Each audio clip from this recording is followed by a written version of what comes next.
तो कबीर साहब का सिद्धांत क्या है, मूल सिद्धांत क्या है और बाकी कबीरपंथी क्या कर रहे हैं, क्या समझा रहे हैं, इस पे हमने विचार करना पड़ेगा। इस दुनिया में दो ही प्रकार के तत्व हैं। गीता में भी यही बोला गया है कि हे अर्जुन, इस दुनिया में दो प्रकार के तत्व हैं, एक है सत्य और एक। तो आज जो हम बात करेंगे जड़ और चेतन पे, क्योंकि पारक सिद्धांत के भी भगत जी आए हुए हैं। तो ऐसा होता है कि जो ज्ञान चर्चा होती है, जो ज्ञान आदान प्रदान होता है, उसका कोई निष्कर्ष निकले तो वो सत्संग सफल हो जाता है, वरना सत्संग तो चलते ही रहते हैं। हजारों लोगों के सुने, हजारों लोगों के सुन के बुला दिए। कबीर साहब का सिद्धांत क्या है, मूल सिद्धांत क्या है और बाकी कबीरपंथी क्या कर रहे हैं, क्या समझा रहे हैं, इस पे हमने विचार करना पड़ेगा। इस दुनिया में दो ही प्रकार के तत्व हैं। गीता में भी यही बोला गया है कि हे अर्जुन, इस दुनिया में दो प्रकार के तत्व हैं, एक है सत्य और एक है असत्य। सत्य क्या है? सत्य वो है जो अविनाशी है, जिसका कभी नाश नहीं होता। सत्य वो है जिसको कोई बंधन में नहीं डाल सकता। सत्य वो है जिसका आदि और अंत ना हो। और असत्य क्या है?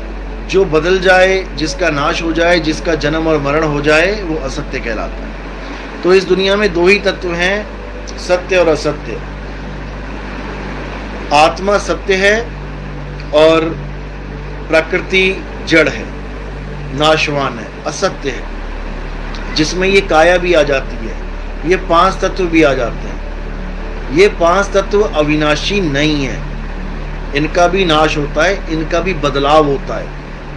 जब अंत आता है, प्रकृति का महाप्रलय आता है, तो धरती को पानी, पानी को अग्नि, अग्नि को वायु, वायु को आसमान, ये समेट लेता है अपने आप में। और जब सृष्टि करने का समय आता है तो ऐसे ही ये खुल भी जाता है, बिल्कुल छाते की तरह। जैसे छाता समेटा तो बिल्कुल बंद हो गया और जब खोला तो पूरा खुल गया। इसी प्रकार ये शरीर बार बार बनते और बिगड़ते रहते हैं, लेकिन ये जीव, क्योंकि शरीर धारण करने के बाद ये जीव कहलाता है। बहुबंधन में बांधे एक बेचारा जीव। कौन सा बंधन लग गया इसको? सृष्टि का बंधन लग गया, शरीर का बंधन लग गया। अगर शरीर ना था जब, तब ये अपने आप में निर्बंध था। हंसा तू तो सबल था, हल्की तेरी चाल। ये सबल था, ये सबल दुर्बल कैसे हो गया? इसी सृष्टि की वजह से दुर्बल हो गया। इसने मिट्टी का चमड़ा, मिट्टी का शरीर ओढ़ लिया, अब अपने आप को आदमी और औरत मानने लगा, जबकि ये आदमी और औरत नहीं है। ये आदमी और औरत क्या है? ये इसका लिबास मात्र है। लिबास पहन के अपने आप को आदमी, औरत, लक्ष्य 84 में कुत्ता, बिल्ली, हाथी, घोड़ा मानने लग गया, शेर समझने लग गया, अपने आप को हिरण के पीछे भागने लग गया। यही होता आया है, यही होता रहेगा जब तक ये अपने मूल स्वरूप को नहीं जान लेता। मूल स्वरूप क्या है? आत्म सत्ता ही हमारा मूल स्वरूप है, जिसको कबीर साहब ने कहा है कि जीव हमारे अज्ञानता का नाम है। हम अपने आप को जीव कब कहते हैं? जब हम अज्ञानता में होते हैं, जब हम बंधन में होते हैं, और जब हम भक्ति करके कुछ प्राप्ति करते हैं, तब हम ब्रह्म अवस्था में आ जाते हैं। यानी कि हम लेवल में तो थोड़ा ऊपर हो गए, लेकिन मुक्त अवस्था में नहीं आए। ब्रह्म से जो ऊपर पार ब्रह्म अवस्था है, जो हमारा शुद्ध चैतन्य आत्म स्वरूप है, जीव और ब्रह्म स्वरूप नहीं। इन दोनों का कबीर साहब ने खंडन किया है। जीव का खंडन कैसे किया कि बहुबंधन में बांधे एक बेचारा जीव, केवल छूटे आपने जो न छुड़ाए पीव। अब ये पीव कौन है और जीव कौन है? एक ही दोहे में दोनों का खुलासा करेंगे। जीव वो है जो बंधन में है, जो अपने आप को आदमी, औरत, बूढ़ा, जवान, बच्चा मान के बैठा है, वो जीव अवस्था में है तो वो अमर, ईश्वर अंश, जीव अविनाशी, लेकिन भटकता रहेगा। जीव सोई जो जुग जुग जीवे, उत्पत्त परलय माही। रहेगा तो वो हमेशा उत्पत्त परलय माही। उत्पत्त परलय का मतलब क्या है? यही है उत्पत्त परलय। ये शरीर की उत्पत्ति, शरीर का परलय। और शरीर में बैठा जीव अपने आप को भूल जाता है कि मैं कौन हूं। ये अपने आप को शरीर ही मानने लग जाता है। इसकी मान्यता शरीर की, देही की हो जाती है। अब जो अपने आप को शरीर मान रहा है, वो 100% एक दिन मरेगा, क्योंकि जब अपने आप को काया ही मान ली तो काया तो खत्म होगी। अब अपने आप को अगर वो जीव भी मान ले, क्योंकि जीव का भी कोई रंग रूप रेख नहीं है, तब भी वो अपने आप को अमर बोल सकता है कि मैं अविनाशी हूं। लेकिन कोई भी जीव अपने आप को शरीर से अलग मान ही नहीं रहा है। अब जीव से ऊपर जो अवस्था बन जाती है वो ब्रह्म अवस्था होती है। ब्रह्म अवस्था किसकी होती है? जितने भी आपको 9 नाथ 84 सिद्ध जितने भी दिख रहे हैं, जो परमात्मा के नाम पे बैठे हुए हैं लेकिन मुक्ति को प्राप्त नहीं कर पा रहे हैं, वो कहाँ जा रहे हैं? वो सब बीच में अटक जाते हैं ब्रह्म अवस्था में। तो ब्रह्म के लिए जिन्होंने ब्रह्म अवस्था प्राप्त करी उनको भी लताड़ा कबीर साहब ने क्या बोला? बोले ब्रह्म बड़ा की जहां से आया, वेद बड़ा की जिन निर्माया, ई मन बड़ा की जी मन माना, राम बड़ा की राम ही जाना, भ्रम भ्रम कबीरा फिरे उदास, तीरथ बड़ा या तीरथ का दास।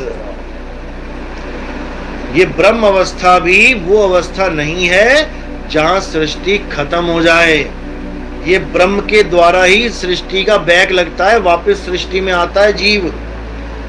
सारे ऋषियों मुनियों ने क्या बोला? सारी भक्ति पूर्ण करने के बाद अहम ब्रह्मस्मि, मैं ही ब्रह्म हूं। यही अज्ञान था, मैं ब्रह्म नहीं हूं भाई, ब्रह्म मेरी नीचे की अवस्था है, मैं ब्रह्म से भी ऊपर हूं। लेकिन लोग नहीं जान पाए। जब कबीर साहब थे तब लोग ब्रह्म और वेद में ही फंसे पड़े थे, क्योंकि वेदों को ब्रह्म के द्वारा बनाया गया ग्रंथ यानी भगवान के द्वारा बनाया हुआ ग्रंथ मानते थे। तो कबीर साहब ने एक ही लाइन में वेद को भी और ब्रह्म को भी दोनों को नकार दिया।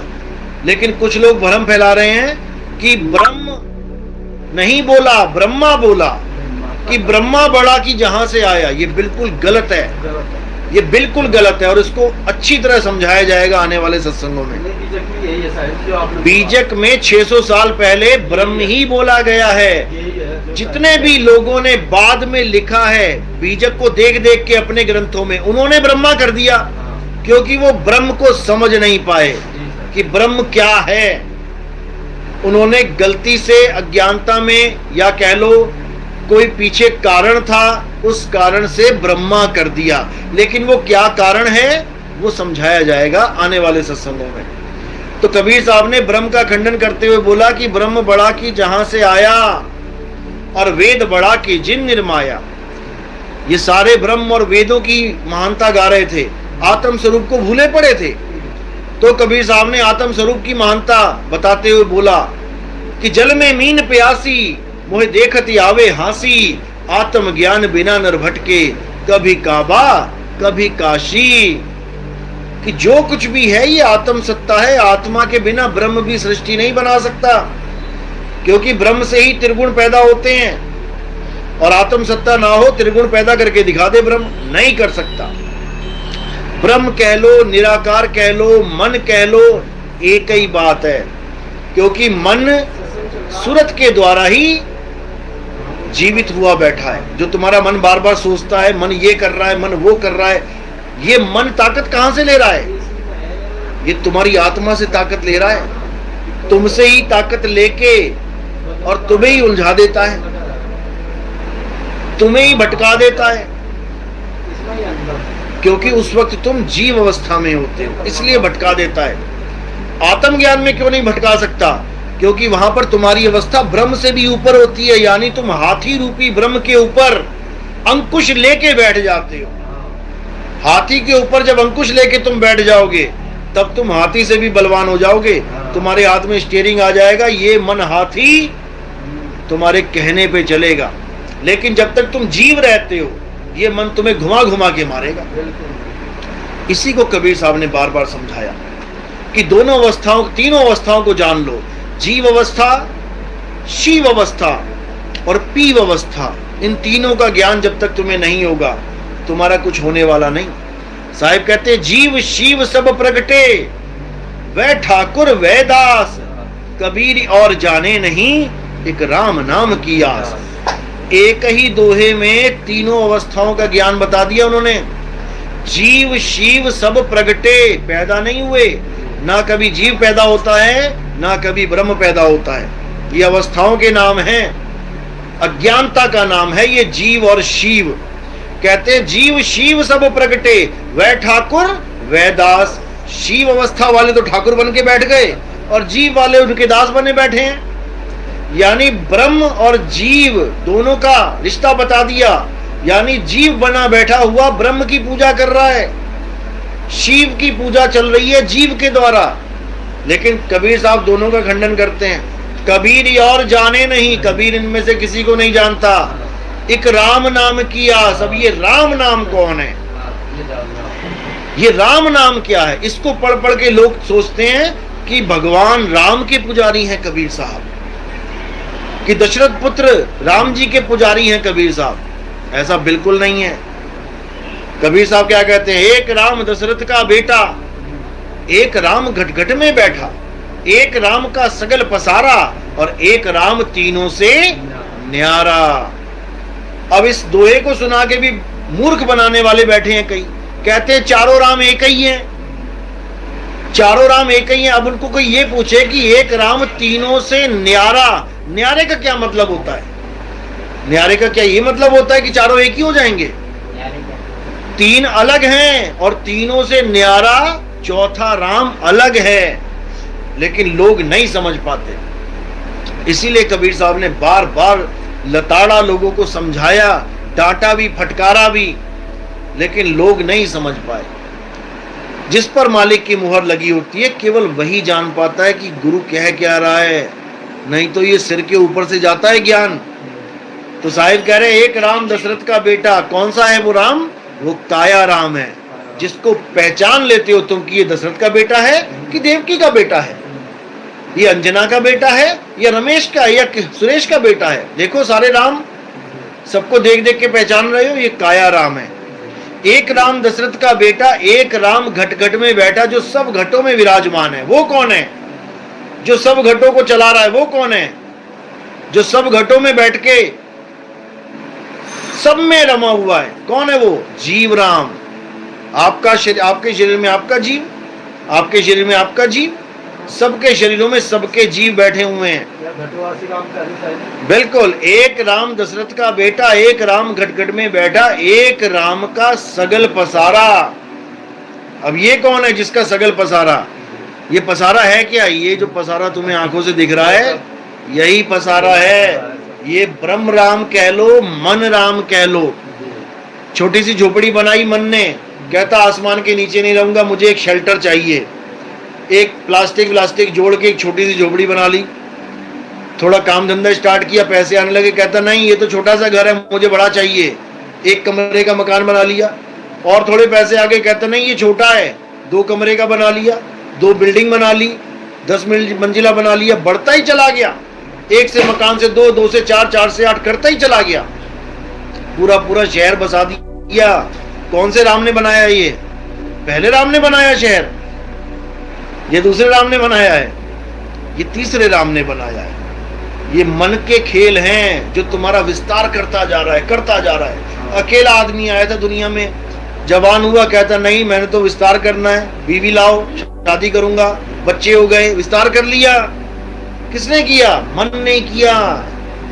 एक राम दशरथ का बेटा, एक राम घट घट में बैठा, एक राम का सगल पसारा, एक राम तीनों से न्यारा। ये कौन है? अब ये तन राम से भी अलग है, ये जीव राम से भी अलग है, ये मन राम से भी अलग है। ये कौन सा राम है? ये आत्म राम है।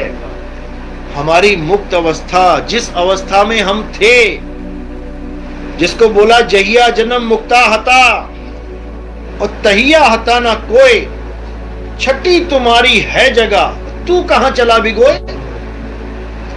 तेरी अपनी आत्म अवस्था है, उसको छोड़ के तू कहां 5 तत्वों में जा रहा है, कहां तू जन्म मरण में फंसने जा रहा है। तो वहां से उतरते ही ये जीव बना बैठा है यहां पर। अब इस जीव की मुक्ति तभी होगी जब इसको कोई भेदी गुरु मिल जाएगा।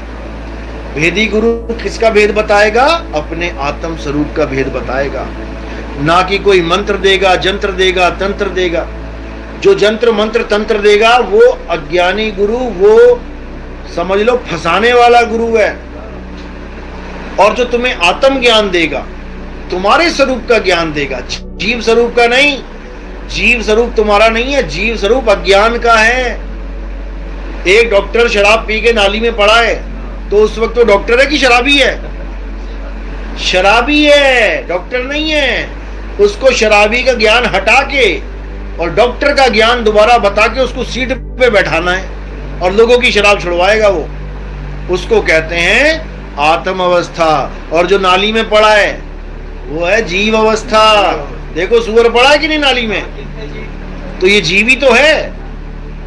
जीव अलग है, आत्म अवस्था अलग है, लेकिन लोग नहीं समझ पा रहे हैं। लोग जीव को ही सत्य मान के बैठे हुए हैं।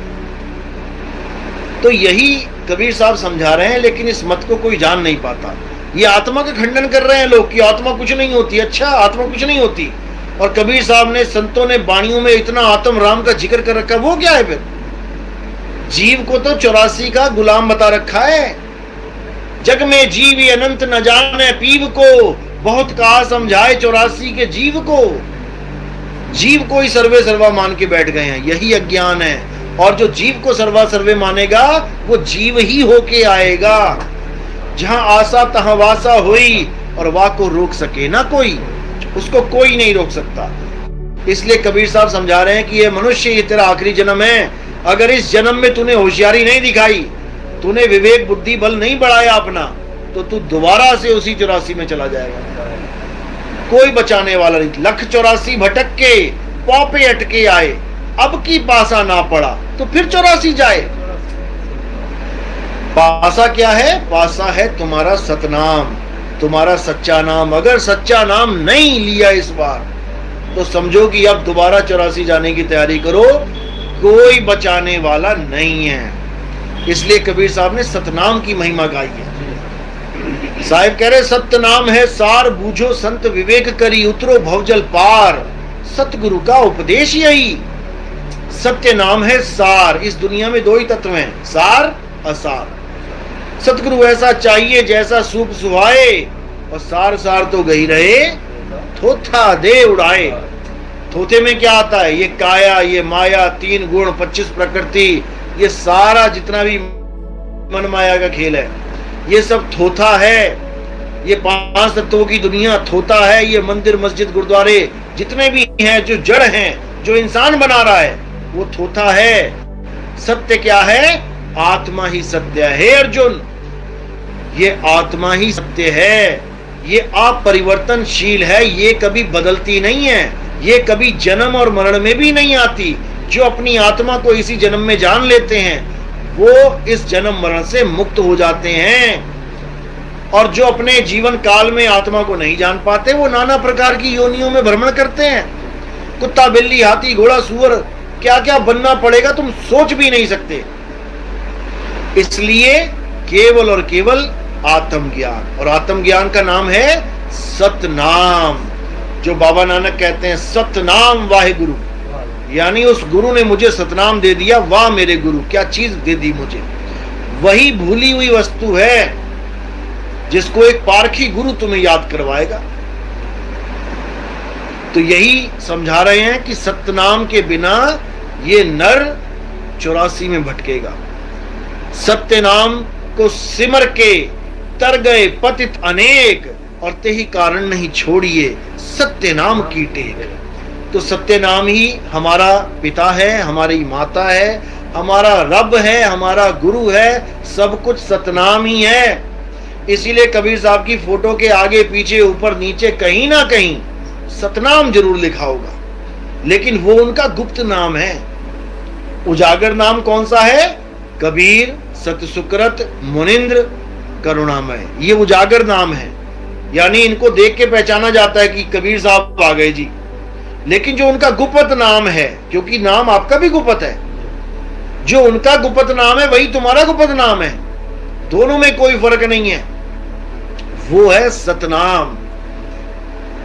राम जी का शरीर देख के उसका नाम रखा कि राम है, लेकिन उनका भी नाम सतनाम है। इसलिए बोला जाता है राम नाम सत्य है। जो राम का असली नाम वो राम नहीं है, वो तो 52 अक्षर हैं। वो तो अक्षर बनने के बाद रखा गया। रा और मां, जब ये अक्षर नहीं बने थे, का खा गा गा नहीं बना था, आ आ ई नहीं बना था, या रा ला वा शा नहीं बना था, तो राम का रा कहां से आता? पा फा बा भा मां वाली लाइन ना थी तो मां कहां से आता? बचपन में यही पढ़ाया जाता है, ये 52 अक्षरों का ज्ञान दिया जाता है, उसके बाद वहां से सारे नाम लिए जाते हैं। हाँ, तो राम का नाम भी तब बना है जब 52 अक्षर कंप्लीट हो गए। वाहे गुरु तब बना है जब 52 अक्षर कंप्लीट हो गए। कबीर नाम तब बना है जब 52 अक्षर कंप्लीट हो गए। इन्हीं 52 के द्वारा सारे अक्षर बन रहे हैं। लेकिन अगर राम का नाम ना रखा जाता तो उनका नाम क्या था? उनका नाम सत्य था। आपके घर में बच्चा पैदा होता है, जब तक आप उसका नाम नहीं रखते हो तब तक उसका नाम सत्य होता है। वो सत्य आ गया तुम्हारे घर में, क्यों? शरीर रूपी असत्य को धारण करके कौन आया है? सत्य ही है, क्योंकि आत्मा और शरीर, सत्य और असत्य दो ही चीजें हैं। जब तक तुमने कोई नाम नहीं रखा तो वो आत्म रूपी सत्य है, और जैसे ही तुमने कोई नाम रख दिया उसका, अब सत्य हो गया गुपत, और नाम आ गए राधे, कृष्ण, मुरारी, राम, हनुमान, शंकर जी, कबीर साहब, नानक जी, भीखा, भूखा, पता नहीं क्या क्या नाम रख दो उसके बाद। तो इसी को कबीर साहब समझा रहे हैं, इसी को नानक साहब ने समझाया कि शुक्र है मुझे वो गुरु मिल गया जिसने मुझे मेरा नाम दे दिया। एक तो मुझे मेरा नाम दिया माँ बाप ने, उन्होंने क्या नाम रख दिया? नानक। और गुरु ने मुझे क्या नाम दिया? गुरु ने मुझे मेरा सतनाम दे दिया। कहे नानक ये तेरी वडियाई, कोई नाम न जाने मेरा। ये तो तेरी वडियाई है परमात्मा, क्योंकि तू सबका नाम जानता है, तू सबका नाम जानता है। लेकिन लोग नकली नाम देके हमारा सतनाम हमें भुलवा देते हैं, और हम सारी उम्र एक नाम रट लेते हैं। बेटा तुम्हें कोई पूछेगा तुम्हारा क्या नाम है तो बोलना सुधीर। रटना पड़ता है, बच्चे को रटाया जाता है। What is your name? Sudhir. What is your name? Sudhir. What is your father name? Krishnakant. रट रहा है वो बच्चा। अब जो रटा है वही बोलेगा सारी उम्र। अब जो उसका असली नाम है उसको वो कभी जान ही नहीं पाता। इसलिए बुल्ले शाह कह रहे हैं, बुल्ला की जाना मैं कौन। मैं कभी नहीं जान पाता कि मैं कौन हूं। मैं तो अपने आप को बुल्ला मान के बैठ गया, जबकि बुल्ला तो दुनिया वालों ने मुझे नाम दिया है। जो मेरा असली नाम है वो सत्य है। इसी को समझना है। तो सतनाम क्या है? सत्य नाम कोई नाम नहीं, ये है आपन रूप, और जो जाने इस भेद को पावे आप स्वरूप। वो अपने स्वरूप को प्राप्त कर लेता है। और हमारा स्वरूप क्या है? हमारा स्वरूप ये तन, मन, बुद्धि, माया नहीं है। हमारा स्वरूप है शब्द, जिस शब्द का गुरु दान देता है। शब्द हमारा, तू शब्द का, सुन मत जा सरक, और जो चाहे निज रूप को तो शब्द ही ले परख। कौन से शब्द को परखूं? जो गुरु मुझे देता है। कहीं गुरु मुझे मंत्र तो नहीं दे रहा, 52 अक्षरी नाम तो नहीं दे रहा, कहीं गुरु मुझे कोई क्रिया तो नहीं करवा रहा कि रात में 12 बजे जाके चौक पे ये करो वो करो वो करो। ये तंत्र विद्या है। कई गुरु ऐसे भी बैठे हुए हैं। कहीं गुरु मुझे नदियों में तो डुबकियां नहीं लगवा रहा, कहीं गुरु मुझे किसी पर्वत के चक्कर तो नहीं लगवा रहा, 84 कोस यात्राएं तो नहीं करवा रहा, कहीं कोई गुरु मुझे तीर्थ में तो नहीं माथा टिकवा रहा, कोई मुझे फोटो, कैलेंडर, अष्ट धातु की मूर्तियां, सोना चांदी पीतल की मूर्तियां तो नहीं पुजवा रहा। ये सब अज्ञानी गुरु हैं। असली गुरु तुम्हें इन चीजों से छुड़ाता है। और किससे जोड़ता है? अपने सत्य स्वरूप से। तो कहते सोई गुरु पूरा कहावे, जो 2 अक्षर का भेद बतावे, एक छुड़ावे एक लखावे, तब प्राणी निज घर को जावे। यानी असली नाम बता दे और झूठे नाम छुड़वा दे, तब प्राणी निज घर को जावे। तब हम अपने असली घर, अपने मालिक के घर पहुंच पाएंगे, अपने सत्य स्वरूप को जान पाएंगे। नहीं तो ऐसे ही 184 में धक्के खाने पड़ेंगे। तो यही बार बार संतों ने समझाया कि 184 जून बाई पर मानस को प्रभ दी वडियाई, इस पौड़ी ते जो नर चूके आए जाए दुख पाए। ये इंसान चोला ऐसी मत समझ लेना कि ऐसे ही मिल गया मजे करने के लिए। ये बहुत बहुत मुश्किल से मिलता है। इस देही को सिमरै देव, सो देही कर हर की सेव। हर की सेव, हर क्या होता है? हर का मतलब होता है जो तुम्हारे शरीर को हरा भरा रखता है, जिसकी वजह से ये पेड़ पौधे हरे हैं। जैसे ही वो साथ छोड़ देता है शरीर का, ये सूख जाते हैं, सड़ जाते हैं, गल जाते हैं। तुम 150 साल जीवित रहो, तुम्हारा शरीर हरा भरा रहेगा, आत्मा साथ है तो। जिस दिन आत्मा ने तुम्हारे शरीर को छोड़ दिया, वो सूखना शुरू हो जाएगा, गलना शुरू हो जाएगा, मिट्टी बन जाएगा वो। तो हरी वो है जिसके कारण तुम्हारी काया हरी भरी है, ना कि तुम पत्थर को हरी मान के बैठ जाओ कि पत्थर का हरी पूजोगे। अरे एक चेतन सत्ता, एक आत्मा पत्थर को भगवान मान के बैठ जाए तो इससे बड़े दुर्भाग्य क्या होंगे। क्या हमारे राम जी मिट्टी के थे? क्या हमारे कृष्ण जी मिट्टी के थे? तो तुमने भगवान को मिट्टी का कैसे बना दिया? कृष्ण जी समझा समझा के थक गए कि हे अर्जुन, तू और मैं शरीर नहीं है। जो तुझे और मुझे शरीर करके जानता है, वो कभी हमारे सत्य स्वरूप को नहीं जान सकता। हे अर्जुन, ये शरीर तो हमारे कपड़े हैं, एक दिन जर्जर अवस्था होगी, इसको हम खोल के फेंक देंगे। तुम्हारा और मेरा स्वरूप आत्मा है, हम अजन्मे हैं, नित्य हैं। ऐसा कोई समय नहीं था जब ये राजा महाराजा तुम और मैं नहीं थे, और ऐसा कोई समय नहीं आएगा जब ये राजा महाराजा तुम और मैं नहीं होंगे। अब बताओ, ये है हमारा स्वरूप, ये है कृष्ण जी का स्वरूप। लेकिन इन लोगों ने पत्थर पुजवा पुजवा के लोगों का जीवन बर्बाद कर दिया।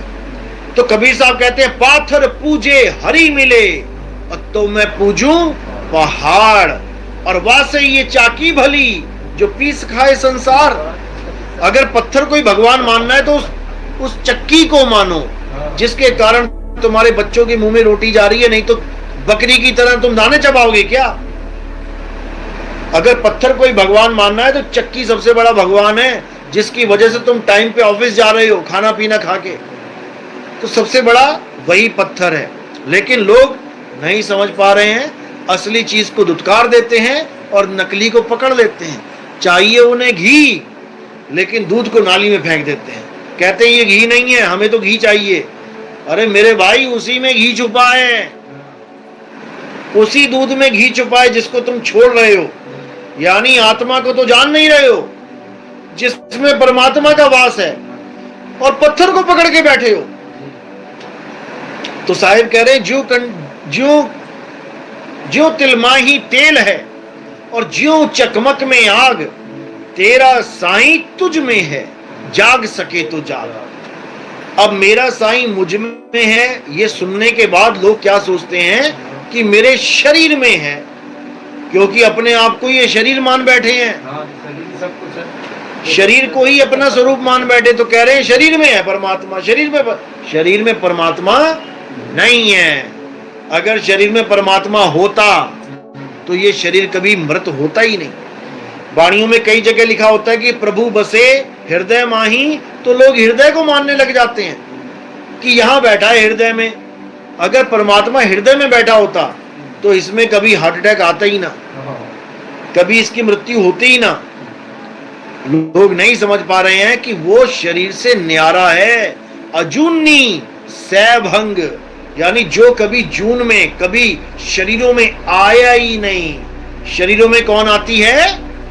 सुरता, सूरत आती है शरीर में। जैसे कांच के सामने जो कुत्ता खड़ा है वो कभी कांच में गया ही नहीं। कांच में कौन गया? उसकी सुरता। और कांच में जो दूसरा कुत्ता दिख रहा है वो क्या है? उसी का प्रतिबिंब। वो कांच में नहीं घुस गया जाके। इसी को साहिब समझा रहे हैं। जैसे स्वान कांच मंदिर में भरमते भूख मरे हो, और कहें कबीर नलनी के सुगना तो हे कौन पकड़े हो। क्या वो कुत्ता कभी बाहर निकल के उस कुत्ते को काट सकता है? कभी नहीं काट सकता। लेकिन वो भौंक भौंक के मर जाएगा शीशे के सामने, अज्ञानता में। इसी प्रकार तुम अजर अमर अविनाशी तत्व हो, तुम्हें कोई पकड़ ही नहीं सकता। लेकिन तुम मारे जाते हो अपने स्वरूप को ना पहचानने के कारण। ये जितने भी दूत दिखाई देते हैं, काल के दूत आ गए जी, यमदूत आ गए, पकड़ रहे हैं मुझे, ये तुम्हारी अज्ञानता की वजह से पकड़ रहे हैं तुम्हें, और वो पकड़ भी नहीं सकते, तुम खुद ही उनको अपना हाथ दे देते हो कि लो पकड़ लो मुझे। तो इसी को गुरबाणी में बोला है कि प्रताप तुम्हारा देख के यमदूत छट जाएं। किसका प्रताप दिखाना है? अपने सत्य स्वरूप का। जब अपना स्वरूप तुमने प्रकट कर लिया, उसके बाद ये यमदूत वमदूत कुछ नहीं कर सकते तुम्हारा। उसके बाद क्या है? नैनम छिंदंती शस्त्राणी नैनम दहती पावका न चैनम क्लोदन तापे न शोषती मारुता। हे अर्जुन, इस आत्मा को ना तो कोई शस्त्र काट सकता है, ना अग्नि जला सकती है, ना वायु सुखा सकती है, ना जल भिगो सकता है, तो यमदूत कैसे पकड़ेगा? कोई ये नहीं बता रहा। सब पत्थर पुजवाने में लगे हैं कि पत्थर पूज ले भाई, तेरी मुक्ति हो जाएगी, तुझे यमदूतों से बचा लिया जाएगा। इनको ये नहीं पता पत्थर ही यमदूत हैं, पत्थर ही यमदूत हैं। जैसे पत्थर की पूजा करोगे उसी रूप में कोई ना कोई आ जाएगा। और चाहिए क्या? अपना स्वरूप चाहिए, अपना आत्म स्वरूप चाहिए। तो यही कबीर साहब कह रहे हैं, देव निरंजन सकल शरीरा। देव निरंजन कौन है? यमराज कौन है? सकल शरीरा। किसी भी शरीर के तुम आस लगा के बैठ जाओ, किसी भी शरीर की तुम ध्यान करके बैठ जाओ कि मेरा परमात्मा ऐसा होगा, मेरा भगवान ऐसा होगा, वही निरंजन है। देव निरंजन सकल शरीरा तामे भ्रम भ्रम रहल कबीरा। लेकिन ये किसी को समझ में नहीं आ रहा। लेकिन गुरु की दया होती है, वेदी गुरु जीवन में आते हैं तो सारे भेद खोल के रख देते हैं। सारा जितना भी ये धागा उलझा, 9 मन धागा उलझिया, और कहो कौन सुलझाए? सतगुरु ऐसा सुलझाया कि फिर उलझा ना जाए। एक पतंग उड़ाने के लिए जो चरखी यूज करते हैं, छोटी सी 200 ग्राम की, वही जब उलझ जाती है छत पे, उसी को सुलझाने में 2 घंटे लग जाते हैं, तब भी ना सुलझती, फिर तोड़ तोड़ के गांठी लगानी पड़ती है। यहाँ 9 मन सूत उलझा पड़ा है, कैसे सुलझेगा भाई? तो जब वेदी गुरु आता है तो सब समझ में आने लग जाता है, एक एक वाणी खुलने लग जाती है, सारा ज्ञान समझ में आने लग जाता है। तो ये सारा खेल तब होता है जब मालिक चाहते हैं। और ये समय वही चल रहा है जो परमात्मा ने बोला था कि 12 पंथ काल फुरमाना, भूले जीव न जाए ठिकाना, 13वें पंथ हम ही चले आए। कई लोग कह रहे हैं 13वां पंथ हमारे अंदर है, अंदर है। अरे अंदर कहां से आ गया? 13वें पंथ हम ही चले आए, वो चल के आएगा और सब पंथ मेट के एक पंथ चलाएं। अंदर तो काल बैठा है, परमात्मा थोड़ी नहीं बैठा है। साहिब कहते हैं, संतो तन खोजा मन पाया, मन ही श्रोता मन ही वक्ता, मन ही निरंजन राया, संतो तन खोजा मन पाया। कई लोग से पूछो परमात्मा क्या है जी? ये जो आवाज है यही परमात्मा है। भाई ये तो मां की गालियां भी देती है आवाज, फिर कैसे परमात्मा हो गई? तब नहीं समझ में आता। ऐसे भी बैठे हैं महात्मा, अरे ये बोलता राम जो है ना यही परमात्मा है, ये तो दुनिया भर की लड़ाइयां कर रहा है, झगड़े कर रहा है, ये कहां से हो गया परमात्मा? उनको ये भी नहीं समझ में आ रहा ये बोल कौन रहा है। कह रहे संतो तन खोजा मन पाया, मन ही श्रोता मन ही वक्ता, मन ही निरंजन राया। ये सुनने वाला बोलने वाला इस काया में मन ही है। अच्छा अच्छा सुनता है तो बड़ा खुश हो जाता है, कड़वा कड़वा सुनता है तो फिर यहां से भी कड़वाहट निकालता है।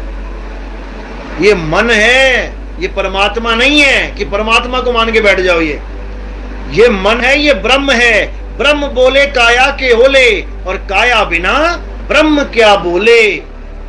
ये मन अंदर गुड़गुड़ कर रहा है, लेकिन बिना काया के बोल नहीं सकता। लो मुंह बंद कर लिया मैंने, अब मैं सोच रहा हूं कुछ, मन में बोल रहा हूं, तुम्हें सुनाई नहीं देगी बात। मन बोले काया के ओले, और काया बिना मन क्या बोले। तो इसी प्रकार ब्रह्म तब बोलता है जब काया का सहारा लेता है, तब बोल पाएगा, नहीं तो नहीं बोल पाएगा। लेकिन आत्मा सदा बोलती है, वो अलग है, वो बोलता राम कोई और है। तो साहिब ने कहा चाम के महल में बोलता राम है, तू राम और चाम को चीन भाई। लोग इसी को बोलता राम समझ रहे हैं, यही अज्ञान है। ये आवाज उस आवाज की वजह से आ रही है। जैसे एक आवाज खेतों में आप सुनोगे करंट की आती है, चर्र, और उसी से वही करंट जब टीवी में लगाते हो तो 52 अक्षरी आवाजें आती हैं। हिंदी की न्यूज सुन लो, अंग्रेजी की सुन लो, गुजराती चैनल देख लो, बंगाली देख लो, सब कुछ चल रहा है उसमें। तो दोनों आवाजें अलग हैं। ये आवाज उसकी वजह से आ रही है, उसको कोई जानता नहीं है। वो एक अखंड रस है, अविनाशी रस है, और ये खंडित है, 52 अक्षर है। तो इसी को समझना है। गुरु ग्रंथ साहब में बिल्कुल क्लियर बोला है, 52 अक्षर जोरे आन, सक्या न अक्षर एक पहचान। ये 52 अक्षर बोलने वाला ये मन है, और वो अखंड नाम वो परमात्मा है। इन दोनों का भेद कोई भेदी गुरु बताता है, नहीं तो अटक जाते हैं सारे के सारे। तो 52 अक्षर लोक तरह सब कुछ इन्हीं माही, ये अक्षर खिर जाएंगे, वो अक्षर इनमें नाही। तो वो आदि अक्षर है जिसको कबीर साहब ने अखंड नाम बोला है। अखंड यानी जो कभी खंडित होता ही नहीं है, उसको जानना है। नाम ही अखंड और सब खंडा, सार शब्द गर्जे बरमंडा। उस गर्जना को जानना है कि वो कहां हो रही है, और उस गर्जना को जानकर हम अपने असली स्वरूप को प्राप्त कर लेते हैं, क्योंकि वो हमारा ही स्वरूप है। लेकिन हम ना जानने के कारण इन 52 अक्षरों में उलझ जाते हैं। खुद भी अपने नाम रख लिए, अपने बच्चों के नाम रख लिए, और खुद ही भगवानों के नाम रख लिए, मंत्र बना लिए, खुद ही 52 को उठा उठा के जपने लगा। गरीबदास जी महाराज कहते हैं, 52 अक्षर लेख राम रंग होरी हो, वो अक्षर यामे नाही, राम रंग होरी हो। कागज कलम कलेस, राम रंग होरी हो, वो रहा शेष का शेष, राम रंग होरी हो। वो हमेशा हमेशा हमेशा रहेगा। ये 52 अक्षर तो कलेश है, आज तुमने लिख दिए, कल को किसी ने मिटा के वहां पे कुछ और बना दिया, अब करते रहो झगड़ा। जैसे ब्रह्म को ब्रह्मा लिख दिया, अब करते रहो झगड़ा। अब कौन निबेड़ा करे सत्य क्या है? लेकिन जो विवेकी पुरुष होता है वो निबेड़ा कर देता है, विवेकी करेगा। तो इसीलिए 52 अक्षरों से कबीर साहब, नानक साहब, रविदास जी, गरीबदास, भीखा साहब, ये सब संत 52 से परे करते हैं। कबीर साहब कहते हैं, 52 के जंजाल में फंस गया ये संसार, सिमरन 52 का करे कैसे लागे पार। 52 अक्षर जी बाधारा, आदि अक्षर जी भ्यासे न्यारा, वाही को सत सिमरन कहिए, सिमर सिमर नर उतरो पारा। जो नर पड़े 52 के फेरा, सो नर जानो काल के चेरा। जब 52 का टूटे डोरा, सहजे छूटे काल झकोरा। फिर नहीं आए फिर नहीं जाए, सार शब्द में रहे समाये। फिर तुम्हारी सूरत इस काया में नहीं रहेगी, फिर वो सार शब्द में रहेगी। जाप मरे अजपा मरे, अनहद भी मर जाए, सूरत समाये शब्द में, वाको काल न खाए। तो बात यहां पे आती है। लेकिन ये सब तब होता है जब आपके जीवन में भेदी गुरु आता है, जो उस वस्तु का लखाव करवाता है जिसको आप जन्मों जन्मों से ढूंढ रहे हो। अरे वस्तु कहीं ढूंढे कहीं, और कहीं भी दिलागे हाथ, गुप्त वस्तु तब मिले भेदी लीजिए साथ। भेदी लीना साथ में, और दीनी वस्तु लखाए, कोटि जन्म का पंथ था पल में पहुंचा जाए। करोड़ों जन्म लग जाएंगे उस वस्तु तक पहुंचते पहुंचते अपने आप, लेकिन भेदी गुरु मिला तो वस्तु के साथ तुम्हारा कनेक्शन साथ के साथ होना शुरू हो। तो यही है भेदी गुरु महिमा। चलो आज का सत्संग ही समाप्त करते हैं।